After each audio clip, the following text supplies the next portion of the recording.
Halo Sobat ATR BPN.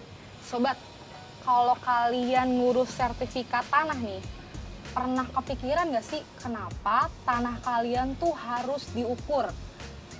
Kenapa ya nggak cukup dengan pasang patok aja di rumah sebagai penanda batas tanah kalian? Kalian pasti bertanya-tanya dong. Nah, kali ini saya lagi sama beberapa orang yang emang ahli di bidangnya dalam pengukuran tanah. Saya lagi bersama dengan Mas Alfa dan Mas Gali. Tepuk tangan semuanya. Halo, Mas. Halo. Oke, Mas. Ada beberapa pertanyaan dari masyarakat ya, Mas. Terkait dengan pengukuran tanah nih, Mas. Kenapa sih emang tanah tuh harus diukur? Ada yang bisa jelasin? Oke, mungkin kenapa tanah harus diukur ya? Karena sebenarnya pengukuran tanah ini adalah salah satu tahapan yang kita lalui untuk mendapatkan sertifikat. Jadi sebelum dapat sertifikat itu tanah kita harus diukur supaya tahu posisinya di mana, bentuknya seperti apa, lalu luasnya seperti apa. Nah, ini memang pengukuran tanah ini adalah salah satu tahapan untuk pembuatan sertifikat tadi sebenarnya. Kalau misalnya kita pasang patok aja emang nggak cukup, Mas? Biar kan kayak di rumah nih, atau enggak di satu tanah nih, misal tanah yang kosong gitu ya, ada patoknya kan berarti udah ada tandanya tuh, Mas. Tuh. Itu nggak cukup? Nggak cukup, karena patok itu kan tanda di lapangan ya. Jadi sebagai penanda ya Mas? Iya, sebagai penanda di lapangan. Jadi kita harus tahu juga dari patok di lapangan itu seperti apa dia posisi koordinatnya di dalam peta. Untuk kita dapat bentuk model dua dimensinya untuk nanti membuat gambar ukur, membuat peta bidang tanah. Nah itu posisi patok di lapangan itu perlu kita ukur tuh step-stepnya. Ada ketentuannya gitu nggak, Mas? Kalau misalnya kita memasang patok tuh, patoknya harus kayak gimana tuh, Mas? Ada. Ada ketentuannya yang tentunya itu ada standar yang memang dari BPN juga ya, biasanya itu ada patok berupa beton. Karena kadang-kadang masyarakat juga asal patok tuh bambu asal dipatok, nah itu nggak boleh itu. Oh, kalau bambu tuh nggak boleh? Sebetulnya boleh, hanya dia lebih bagus patok yang memang betul-betul patok. Contoh misalkan ada pipa dikasih semen itu lebih bagus. Karena kalau patok kayu atau ini kan sebetulnya bisa Kalau rusak yang ya. nggak permanen tuh gampang rusak, gampang dicabut.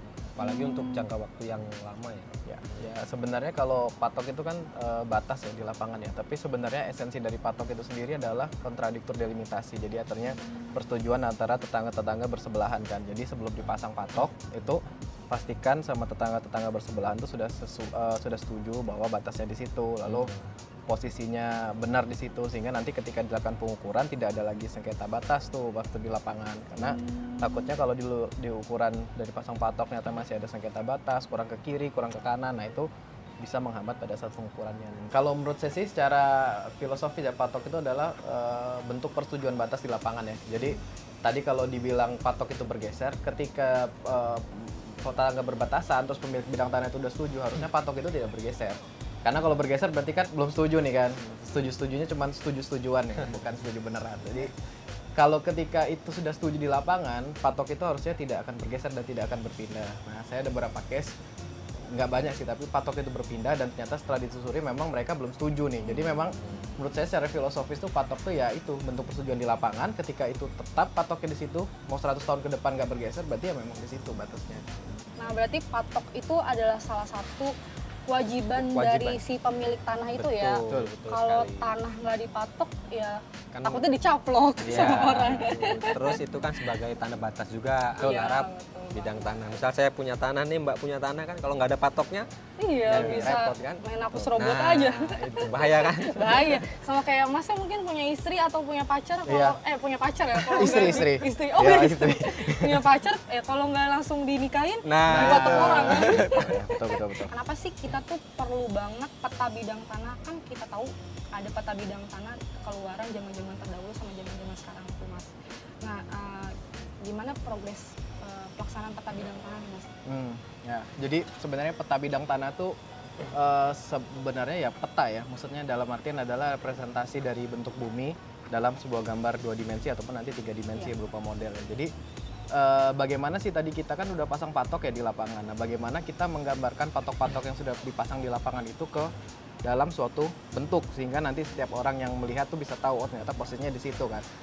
Kalau secara teknisnya ya peta bidang tanah itu penting tuh buat merepresentasikan patok-patok itu nanti yang akan akhirnya dilakukan delineasi batas-batas bidang tanahnya, sehingga nanti kita kalau punya sertifikat tuh ada tuh di sertifikat kita tuh batas bidang tanahnya, lalu dari batas itu nanti akan menghasilkan luas.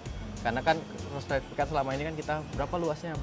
Nah, jadi sebenarnya itu secara hierarki itu seperti itu. Jadi patok di lapangan itu lalu digambarkan di dalam gambar ukur, lalu antar patok itu kita bikin garis, sehingga dari garis itu akan membentuk sebuah bidang yang akan bisa kita hitung luasnya. Mungkin seperti itu ya. Jadi secara hierarkis kenapa pentingnya peta bidang. Nanti peta bidang itu sendiri adalah salah satu komponen yang perlu kita bawa ataupun kita miliki sebelum kita nanti memohon sertifikat nanti. Peta bidang tanah itu bukan merupakan tanda bukti hak hanya, jadi peta bidang tanah itu digunakan sebagai acuan untuk penerbitan sertifikat nanti. Untuk jadi pengumuman. Untuk pengumuman. Jadi peta bidang tanah itu kan diperoleh dari data hasil pengukuran yang dimana prosesnya itu kan kita pengukuran di lapangan, nanti data hasil pengukuran itu dituangkan dalam gambar ukur, yang kemudian gambar ukur itu adalah terbitlah peta bidang itu sendiri. Nah, peta bidang itu sendiri itu adalah yang nantinya digunakan untuk menjadi dasar dari penerbitan sertifikat. Gitu, Mbak. Mas, kalau misalnya di lapangan nih Mas, bisa nggak sih tiba-tiba gitu ada nambah luasan gitu waktu kita ngurus sertifikat tanah gitu? Jadi misalnya ini terkait itu tadi ya pertanyaan yang dari zaman dulu sampai zaman sekarang. Ketika zaman dulu kita punya bidang tanah, mungkin kita mengukurnya masih dengan metode yang tersedia di zaman dulu gitu. Misalnya pita ukur ataupun teodolit. Nah, di sekarang karena perkembangan zaman, kayak misalnya HP kita pun juga semakin canggih kan. Nah, tentu teknologi pemetaan juga semakin canggih sehingga dimungkinkan adanya perbedaan luas karena memang ya zaman dulu dengan metode yang ada di zaman dulu. Misalnya luasnya 10, ternyata ketika kita ukur dengan yang lebih teliti sekarang mungkin luasnya 8 atau bisa jadi 11. Nah, sebenarnya itu dimungkinkan karena secara metode dan alat ukur juga yang kita gunakan berbeda.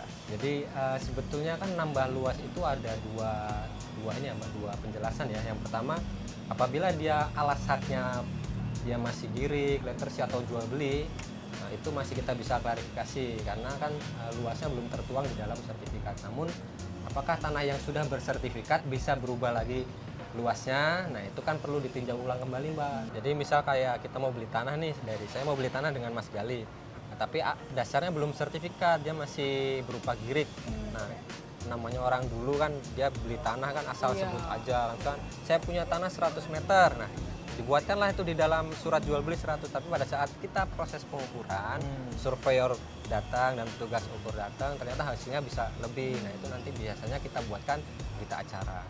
Jadi gitu ya guys ya, jadi nggak tiba-tiba berkurang atau nggak tiba-tiba bertambah, tapi kita mengukur berdasarkan prosedur yang berlaku. Betul. Nah, kalau boleh tahu nih Mas, kalau tadi kan Mas bilang dulu kita pakai pakai apa? Pita ukur. Terus teodolit. Nah, pengen tahu nih Mas, kan zaman makin berkembang ya Mas ya, semakin canggih nih. Sekarang BPN nih punya alat ukur apa aja sih Mas? Saya bingung nih karena kita punya banyak takut sombong. Banyak. Gak apa-apa, wajib disombongin. Oke. Jadi ya itu tadi ya. Jadi walaupun tadi saya bilang pita ukur terus teodolit itu alat lama, tapi bukan berarti sekarang nggak dipakai. Jadi kita tetap ada pita ukur, tetap ada teodolit, total station. Lalu untuk terestris, terus yang ekstraterestrialnya kita punya receiver GNSS geodetik, itu yang bisa ukur batas bidang tanah sampai ketelitian milimeter ya. Jadi penggaris kita tuh aja kan senti ya, ini bisa sampai milimeter, itu GNSS geodetik. Lalu untuk yang lain lagi kita punya UAV namanya, Unmanned Aerial Vehicle. Jadi itu yang bisa mengukur secara fotogrametris, jadi dari foto udara, lalu nanti kita lakukan koreksi, biasanya kita gunakan untuk peta kerja ataupun peta acuan. Nah, itu UAV. Terus juga kita menggunakan citra satelit resolusi tinggi nih. Citra satelit resolusi tinggi ini wahananya ya di satelit, lalu dia punya sensor yang bisa memotret keadaan bumi sekarang.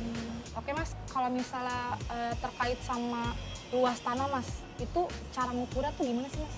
Waktu kita SD atau SMP belajar kan kalau persegi panjang tuh luasnya panjang kali lebar gitu. Nah, ini sebenarnya konsepnya sama, jadi pakai hitungan matematis tuh.